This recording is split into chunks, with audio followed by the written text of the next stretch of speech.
I'm here live on the scene at IGN Live, interviewing Z, who's making Fractured Blooms. So Z, what could you tell me about this game? What caused your team to create this work? Yeah, absolutely. So Serenity Forge, as a studio, we create meaningful and emotionally impactful experiences that challenge the way you think. So any game that we touch, has to be something that's very deeply meaningful, that's good for society, kind of pushing the world forward, but also very deeply emotional, impactful.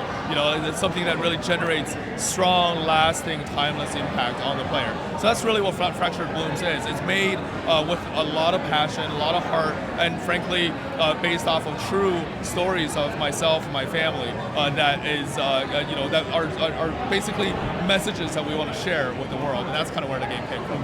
And surprisingly, the game is really early in the development, but there's a lot of progress already made in it. You started earlier this year? Yeah, we started around February. I started having the idea around December of last year, and then basically, after the holidays, we came back and we were talking about, hey, what are we working on? Well, here's an idea. Let's give it a try. And by the time, around February, we started actually writing the first line of code and started putting the game together. And as you're playing this game, I mean, it really is. I've felt from my experience playing it, it really is a full experience. It's the full package of going through the motions of life. You mentioned there is some aspects of like farm simulation and life simulation.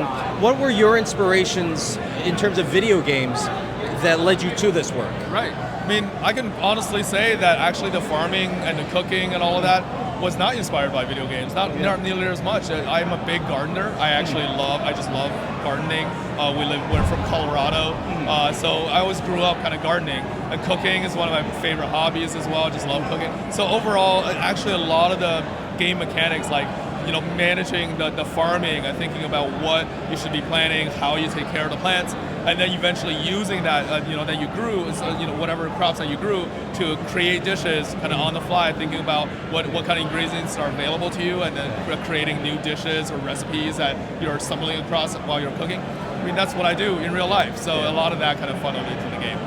And I know the last part of this demo is a timer to put away clothes and put them in the washer before the timer runs out.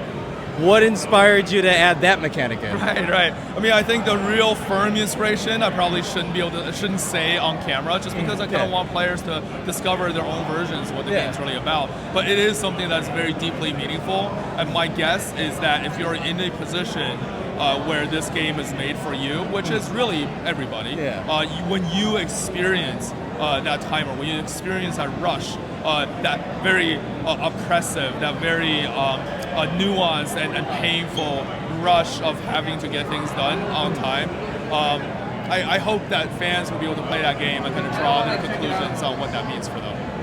And finally, a more lighthearted question. If you could compare Fractured Blooms to a type of food that you could eat, what would that be? Well, I think it's very easy to compare to a tomato, although I think Jeff told us that maybe you shouldn't eat it. Yeah, alrighty. Anything else you'd like to share about Fractured Blooms? I mean, we're very early in the game, but we're looking to release the game hopefully next year sometime. We're really excited about it. This is something that's very deeply meaningful to us personally, I mean, we're just so excited to be here, and thank you so much for the support. Thank you so much, Z. Alrighty, my pleasure. Take care.